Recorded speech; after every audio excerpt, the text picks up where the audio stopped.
lamentablemente estás entre el gobierno que va saliendo, que ya no le importa lo que pase, y esa es la realidad, y lo digo con mucho respeto, pese a que yo conozco a la ministra de Trabajo y sé que es una gran mujer trabajadora, pero que lamentablemente ya va de salida, ya no le importa lo que pase. Tenemos unos empresarios que, sabiendo el costo de la vida que generan ellos mismos, hablemos claras las cosas, porque el costo de la vida no solamente lo permite el gobierno, sino que lo generan los empresarios. Aquí nosotros subsidiamos más de 500 millones de dólares en combustible, en donde un gran porcentaje de ese combustible se lo llevó la flota comercial de las empresas privadas, que jamás vimos los panameños ese beneficio en el bolsillo de nosotros. Esa es la realidad. Aquí los supermercados se llevaron un gran peso de esos millones de dólares. La radiodifusora. ¿Cómo estás, Sarey? Empresaria. ¿Cómo estás? Bienvenida al Buenos días, 2024. Guillermo.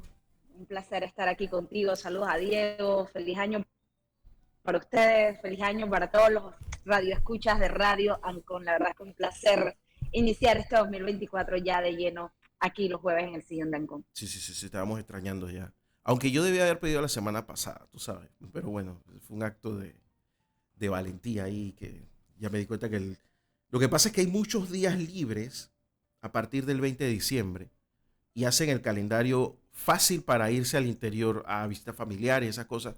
Entonces, ¿para qué perderlo, no?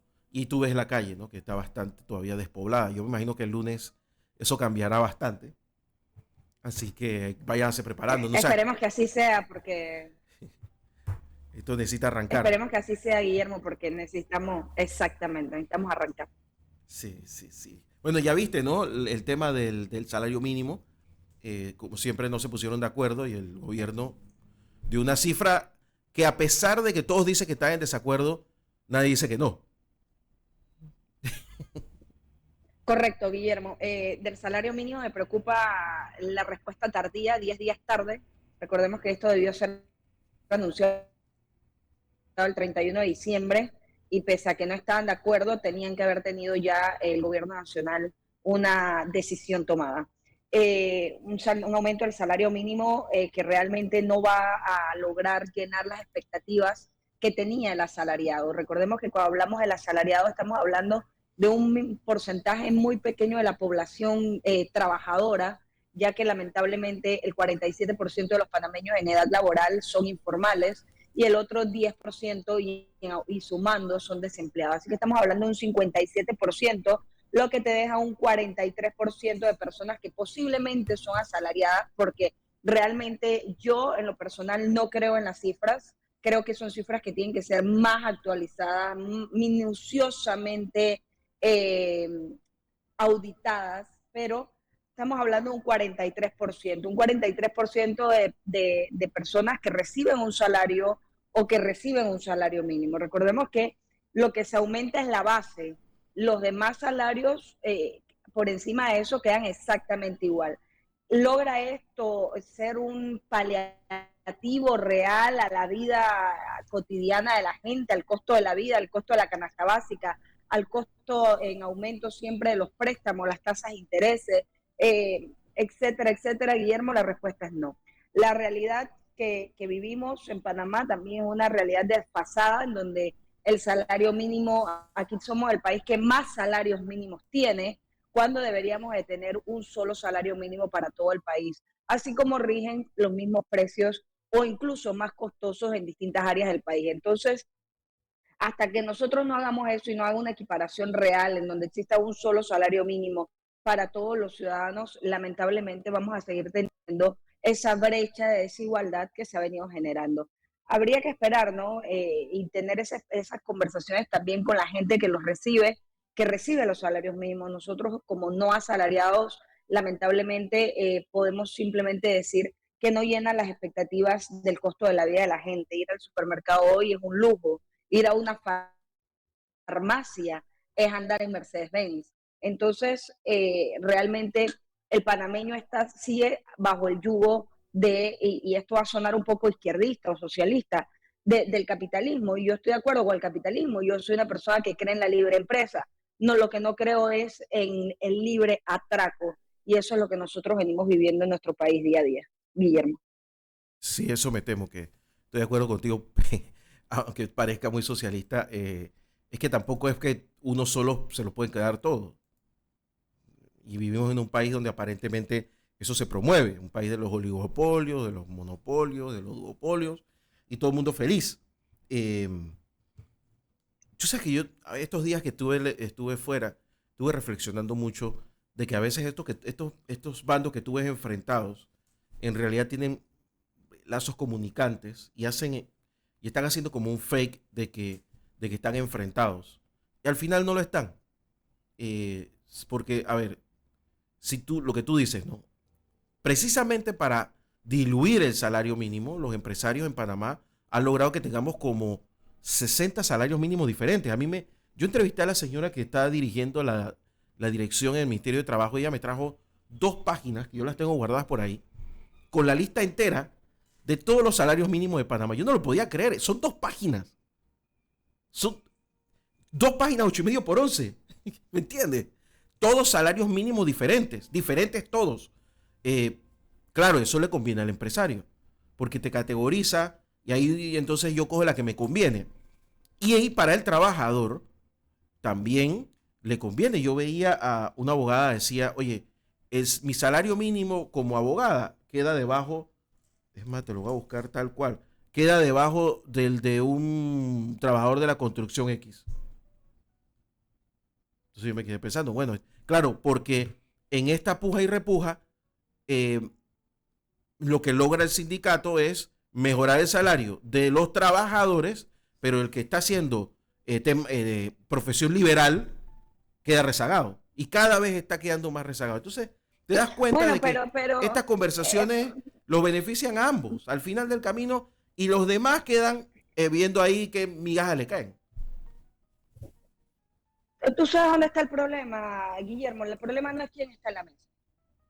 El problema es que simplemente el resto de las profesiones o el resto de los trabajadores no tienen una organización per se real que defienda sus derechos. Correcto. Cuando se organiza, pero aquí cuando queremos criticar los sindicatos los criticamos, pero la realidad es que los sindicatos han tenido una organización y yo no soy creyente, o sea, yo de hecho tengo mi discrepancia en ciertos puntos con mi propio criterio al respecto, pero los sindicatos tienen su propia organización y ellos se defienden entre ellos y ellos van a sus convenciones colectivas, pero por ejemplo el periodismo, ponete un ejemplo, ¿quién defiende a los periodistas? Ni el colegio lo defiende, ni el sindicato los defiende, ni el fórum los defiende, ni el CNP los defiende, ni nadie los defiende. O sea, por ponerte un solo ejemplo, no los médicos tienen sus organizaciones. ¿Pero por qué? Porque alguien tiene que ser la voz, un líder tiene que ser la voz de ese grupo de trabajadores. Lamentablemente en Panamá no existe ese tipo de organización en todos los sectores. Creo que se logra en la mesa lo mejor que se puede. Lamentablemente estás entre el gobierno que va saliendo, que ya no le importa lo que pase, y esa es la realidad, y lo digo con mucho respeto, pese a que yo conozco a la ministra de Trabajo y sé que es una gran mujer trabajadora y bien equilibrada, pero que lamentablemente ya va de salida, ya no le importa lo que pase. Tenemos unos empresarios que sabiendo el costo de la vida que generan ellos mismos, hablemos claras las cosas, porque el costo de la vida no solamente lo permite el gobierno, sino que lo generan los empresarios. Aquí nosotros subsidiamos más de 500 millones de dólares en combustible, en donde un gran porcentaje de ese combustible se lo llevó la flota comercial de las empresas privadas, que jamás vimos los panameños ese beneficio en el bolsillo de nosotros. Esa es la realidad. Aquí los supermercados se llevaron un gran peso de esos 500 millones de dólares de subsidio al combustible y jamás bajaron la canasta básica. Entonces, el empresario es consciente de cuánto es el costo de la vida. El empresario es consciente de que nos acaban de subir la tarifa eléctrica, de que la tasa de los intereses se subió el año pasado por más de $20 por hipoteca. $20 por hipoteca. Entonces en la mesa está en claro. El trabajador que está en la mesa sabe lo que le cuesta a él llevar el pan cada día a su casa. Trabajadores que pueden llegar a tener hasta 2 trabajos. Gente que trabaja la esposa, el hijo mayor y el esposo también, porque no hay otra forma de sostener la vivienda. Entonces, sí hay un conocimiento real de la vida en la mesa. Lo que no hay es voluntad. Lo que no hay es voluntad. Y lo que no ha habido tampoco es pantalones largos para abocarnos a una reforma laboral que nos lleve a la modificación del salario mínimo y a la unificación del mismo. ¿Es un gran riesgo político? Sí. ¿Hay que tomarlo? También hay que tomarlo. ¿Tienen las ganas de tomarlo? ¿Estamos hablando en Panamá de esto, de la modernización del Código de Trabajo? No, lamentablemente. Y no lo vas a escuchar de ningún candidato presidencial. Por supuesto. Nadie quiere meterse por ahí. Nadie quiere meterse por ahí. Te lo demuestra el Nadie hecho de quiere que meterse. faltan 4 meses para las elecciones y ni por casualidad se toca el tema. No, y no se va a tocar. Pero sí, Guillermo, tenemos el problema de la Caja de Seguro Social y no tocan el tema de la Caja de Seguro Social. El único candidato que habla de eso es Martín Torrijos. Hablemos claro, es Martín Torrijos. Hay que hablar de una reforma tributaria. Ninguno habla de una reforma tributaria. No nos llamemos engaños. Aquí en 2 años y medio vamos a tener una reforma tributaria, querramos o no.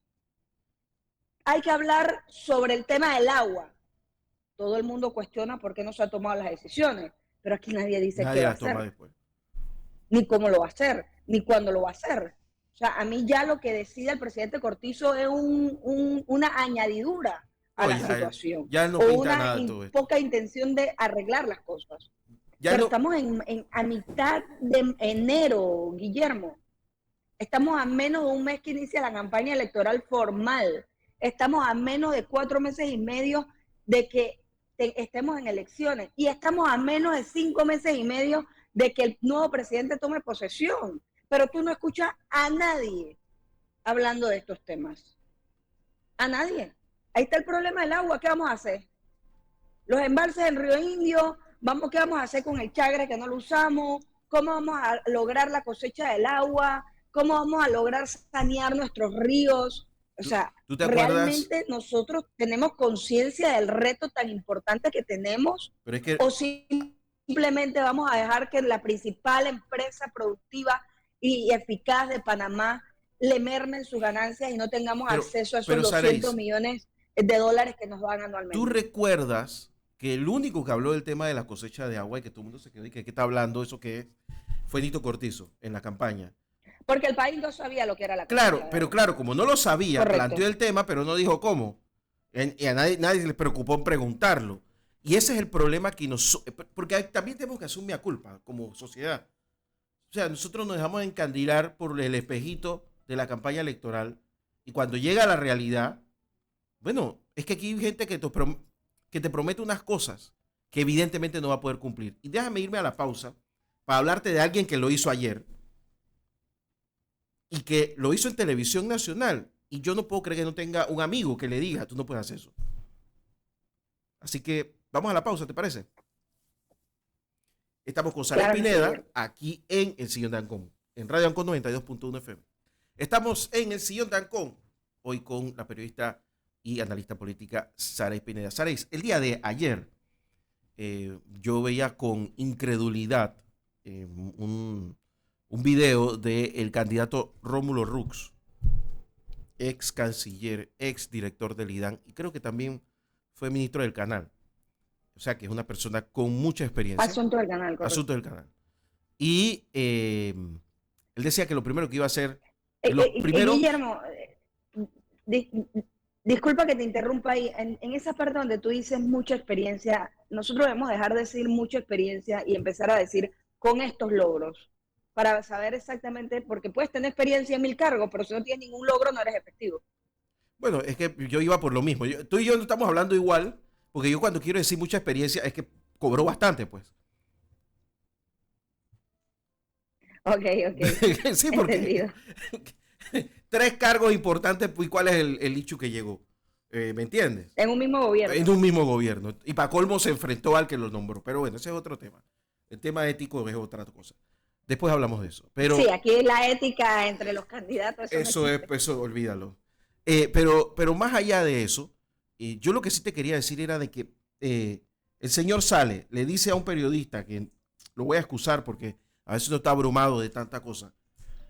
Yo cuando llegue los primeros 30 días voy a llamar a una constituyente. Pero si el capítulo 13º de la Constitución es claro, cómo se convoca cómo se modifica la Constitución o se llama otra. Tienes que tener la mayoría en la Asamblea.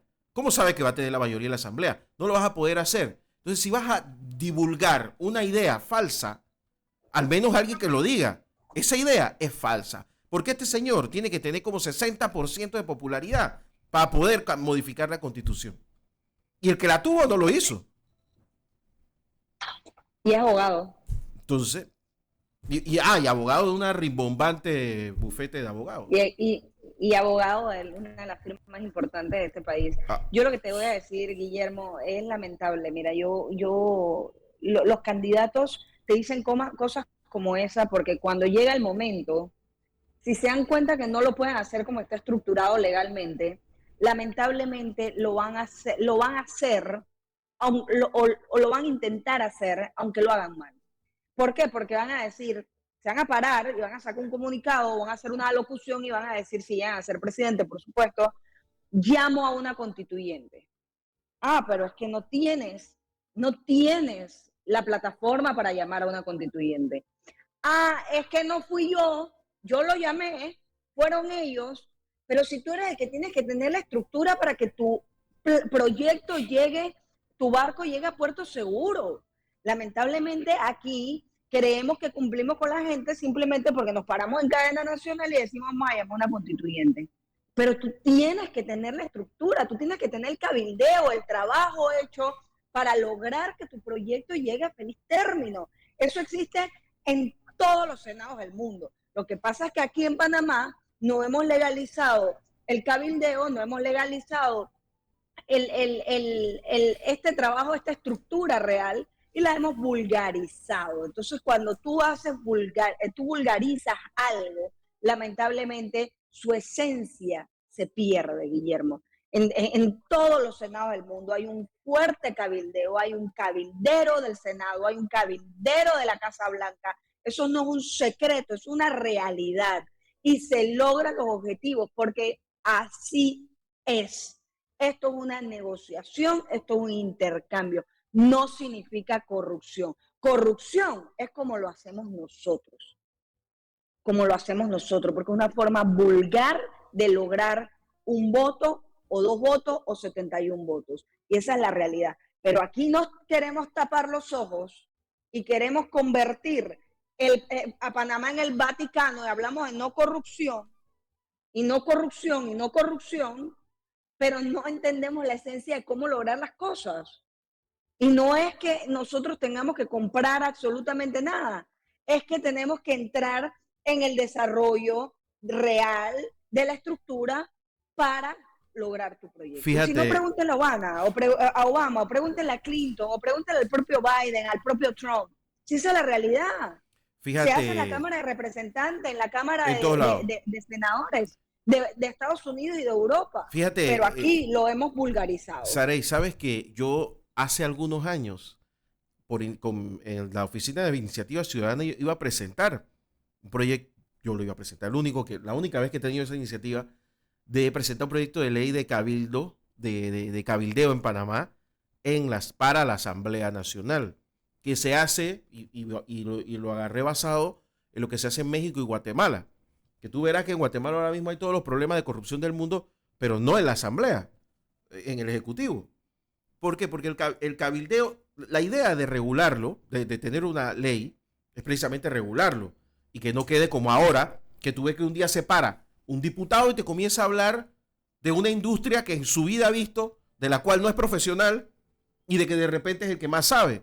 Tipo que sabe de repente, de que no, yo quiero hablar de las sodas, y te comienza a hablar de los beneficios de la soda y cómo vamos a quitarle los impuestos a la soda. Y tú quedas pensando, ¿y este de dónde salió? Claro, como no hay una ley de cabildeo, fueron directo a donde él, sabrá Dios en qué términos, y como no sabremos en qué términos fue, ahora es el vocero de las sodas. Y así hay uno de cada uno, o ha habido siempre uno de cada uno. Entonces, si tú lo regulas, que ese es parte del problema, que por eso quizás no lo quieren regular, porque ellos quieren saltarse el cabildeo, sino que vaya de uno a uno, y eso se presta para la corrupción generalizada en la que estamos en nuestro país, lamentablemente. Y esa es la verdad. Entonces, yo te doy toda la razón, porque aquí en Panamá nosotros ya deberíamos tener leyes del siglo XXI que ayudan a combatir la corrupción.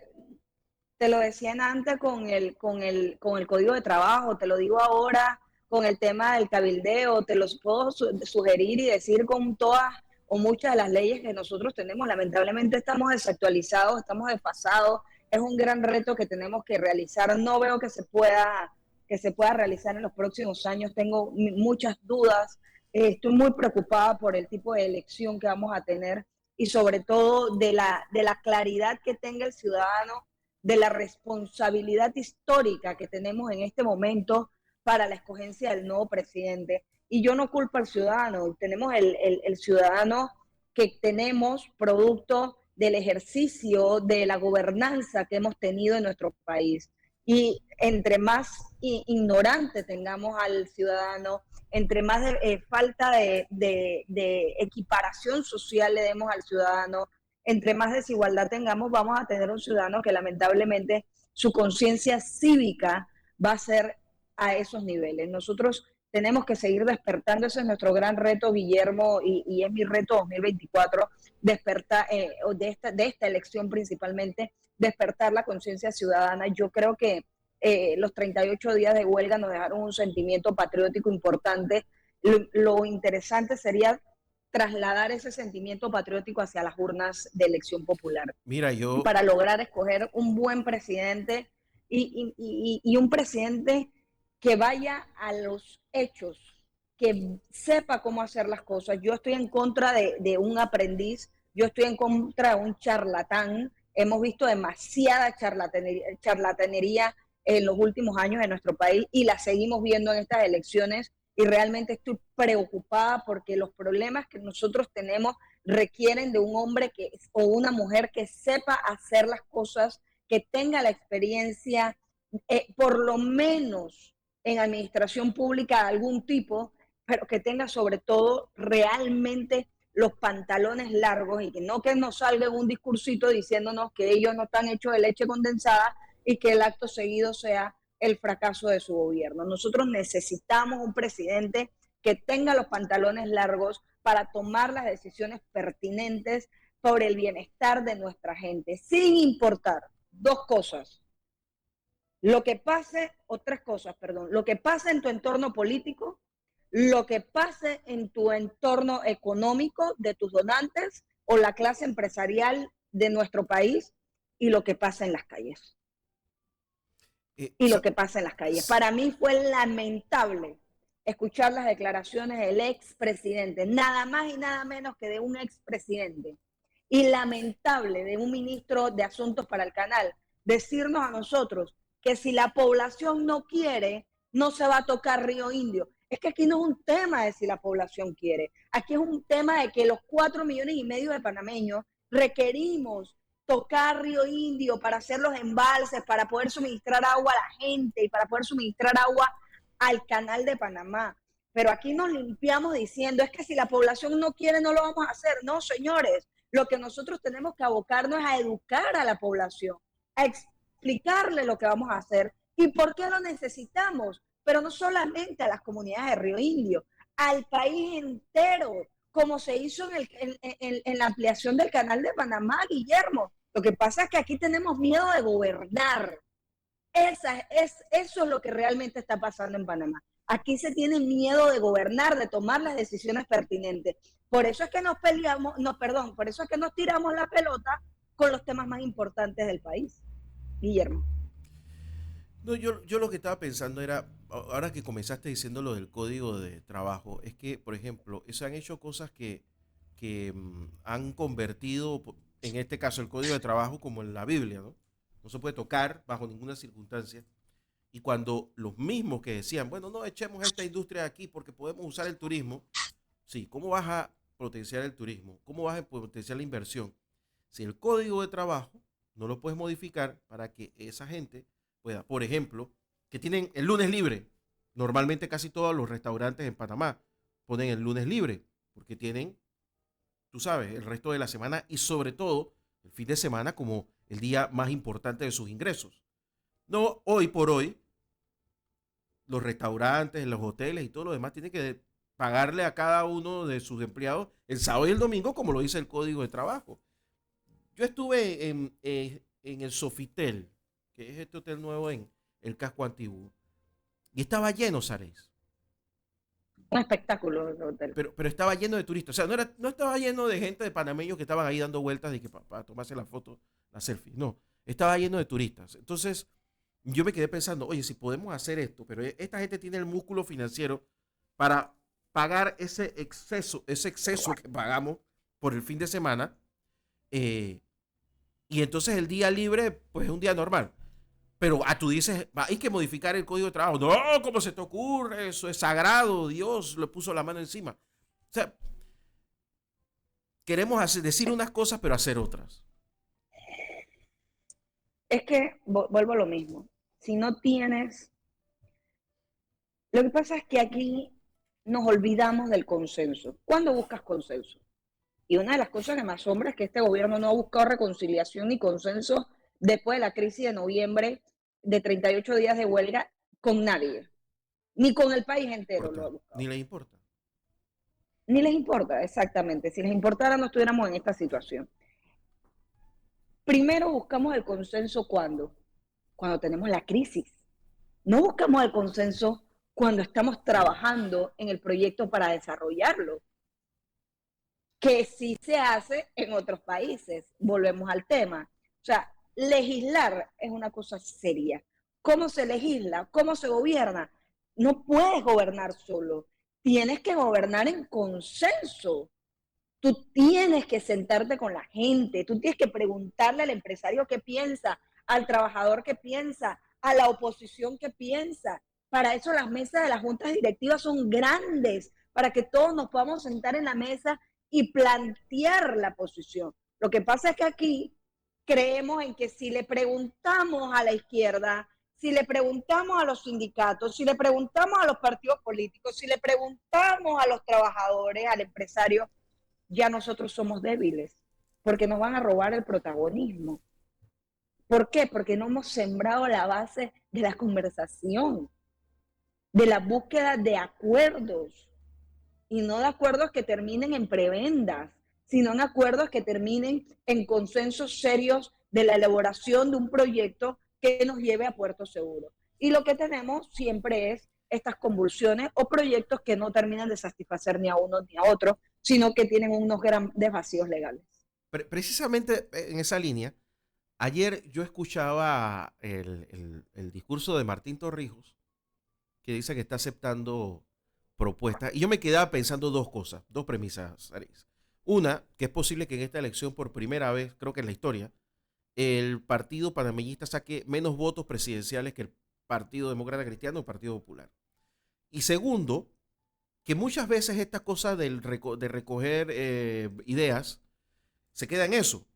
Porque yo también creo que aquí en Panamá, eh, de una vez por todas hay que castigar al partido panameñista para que dentro del partido se den cuenta del daño que le hizo el grupo de Juan Carlos Varela y que ahora el pobre, porque lo voy a decir como tal, el pobre José Blandón ha pagado la cruz de cargar eso y que de una vez los panameñistas se quiten de encima al varelismo. Y lo mismo va a tener que pasar con el PRD.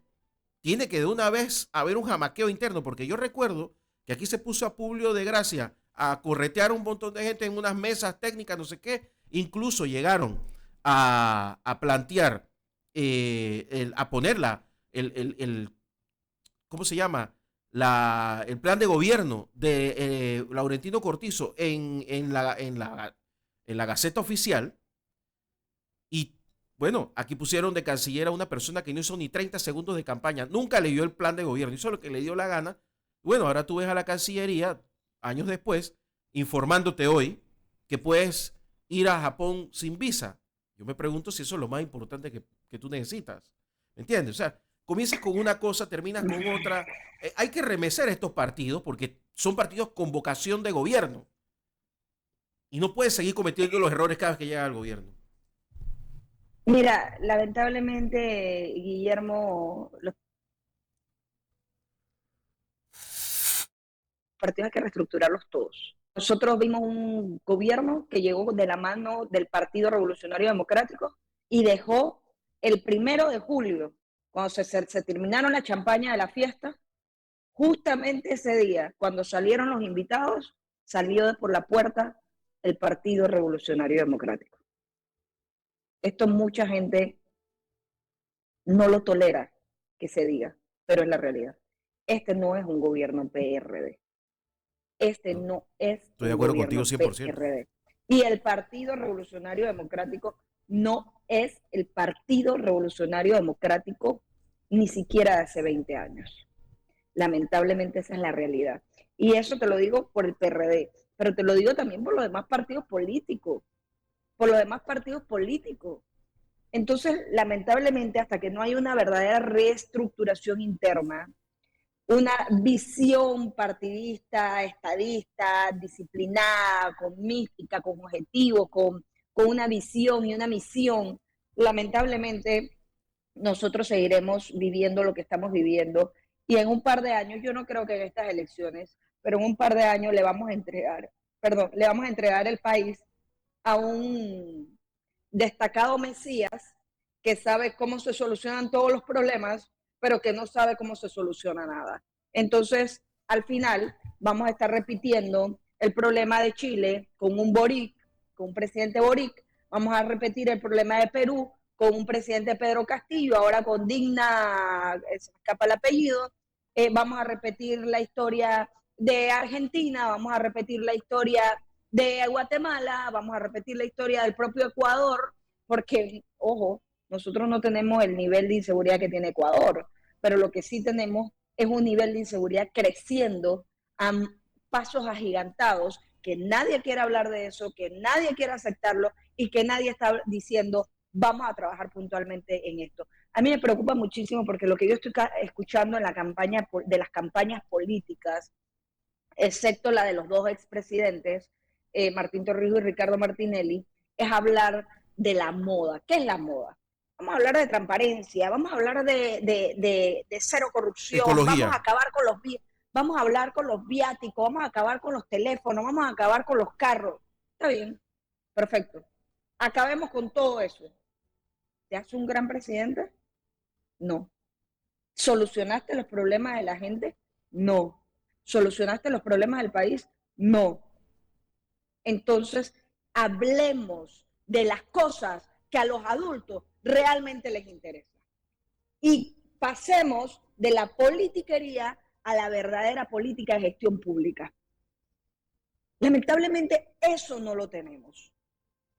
Eso no lo tenemos. Y no lo vamos a ver. Por eso es que desde el principio, cuando Martín Torrijos hace un año, casi un año, se presenta a la contienda, lo dije aquí en Radio Ancón, al señor Dancón, dije, la contienda se cierra entre dos expresidentes. Y lo estás viendo. Los únicos que están hablando de los problemas que realmente le importa a la gente y que necesitan ser resueltos son los dos expresidentes. Lamentable, es lamentable. En el caso de Rómulo Ruz, ¿quién habla? Su vicepresidente, que tiene mayor capacidad de gestión de políticas públicas que Rómulo Ruz. En el caso de Lombana, ¿quién habla? Nadie. En el caso de Zulay Rodríguez, ¿quién habla? Nadie. En el caso de la profesora Gordón, es la única candidata que se acerca un poco más a discutir con los dos expresidentes. En el caso de Melitón Arrocha, le falta lograr que la gente escuche lo que dice. Y así, en el caso de José Gabriel Carrizo, ni siquiera habla.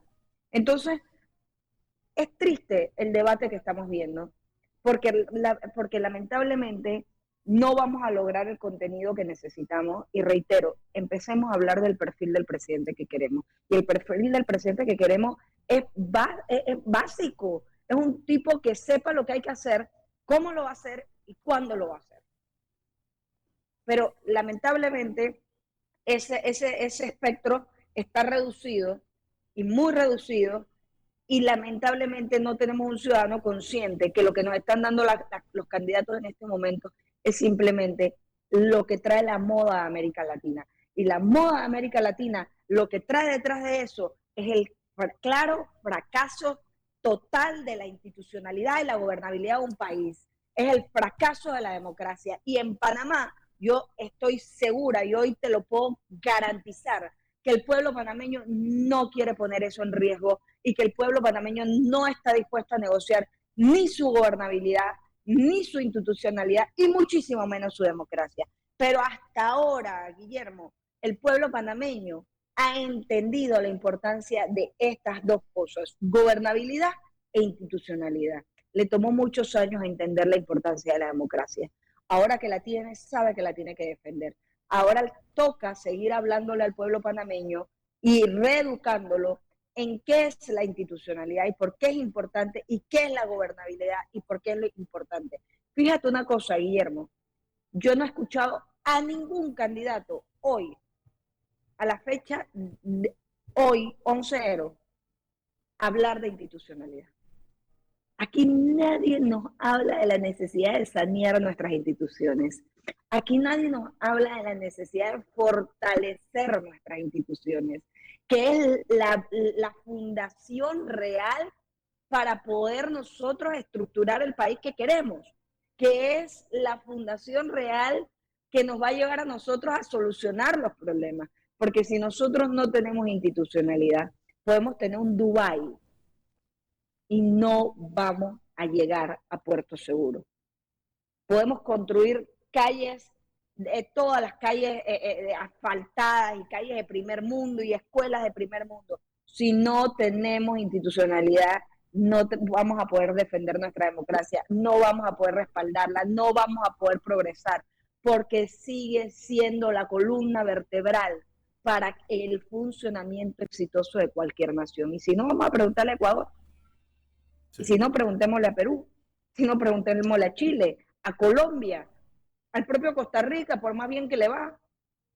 Entonces, entendamos esto, retemos a los candidatos a hablar sobre estas situaciones, sobre estos puntos medulares y escojamos un buen presidente.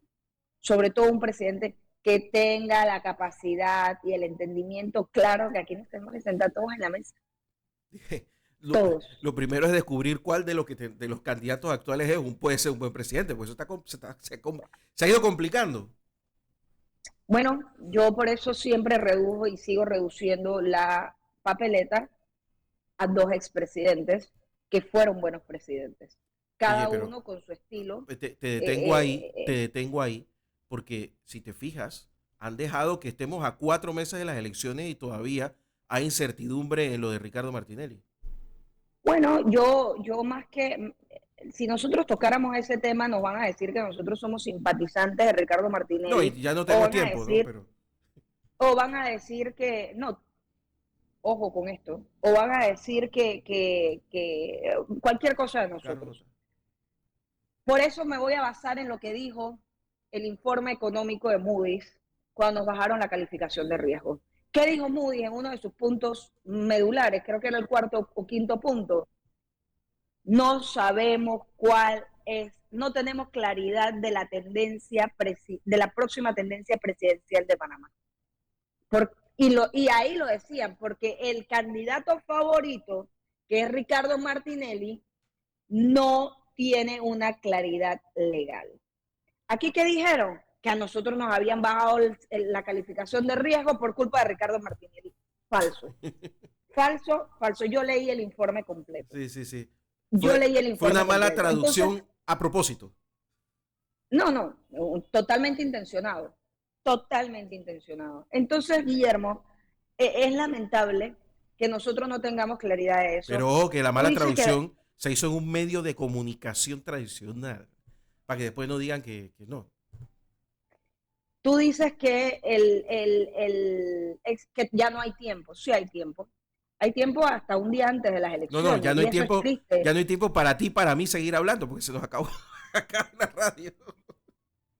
Rápidamente, Guillermo, sí hay tiempo. Recordemos las elecciones del 2019, cuando 5 días antes inhabilitan a Ricardo Martinelli para correr en la alcaldía de Panamá. Mira, y eso que has dicho, lo del medio de comunicación, este medio de comunicación, y ahí es donde hago nuevamente un llamado a las organizaciones de los medios de comunicación. Es lamentable que un medio de organización organice un debate presidencial y que ignore un candidato, sea quien sea. Increíble.